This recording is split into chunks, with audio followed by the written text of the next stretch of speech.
আপোনালোক সকলোৱে জানে যে আমাৰ লোক নিৰ্মাণ বিভাগে ইতিমধ্যে জুবিন ক্ষেত্ৰৰ নিৰ্মাণৰ প্ৰাৰম্ভিক কাম হাতত লৈছে।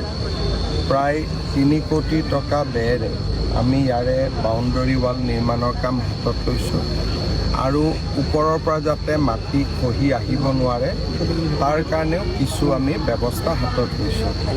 আজি মই এই গোটেই ক্ষেত্ৰখন আমাৰ লোক নিৰ্মাণ বিভাগৰ বিষয়াসকলৰ সৈতে আমাৰ স্থানীয় বিধায়ক তপন দাস আৰু পীযুষ হাজৰিকা ডাঙৰীয়াৰ সৈতে পৰ্যবেক্ষণ কৰিলোঁ আৰু আমি সমাধিৰ যিটো বাউণ্ডৰী ৱালৰ পিছত সমাধি ক্ষেত্ৰ নিৰ্মাণৰ যিটো পদক্ষেপ তালৈকেও আগবাঢ়ি যাবৰ কাৰণে মই তেখেতসকলক প্ৰয়োজনীয় নিৰ্দেশ দিছোঁ।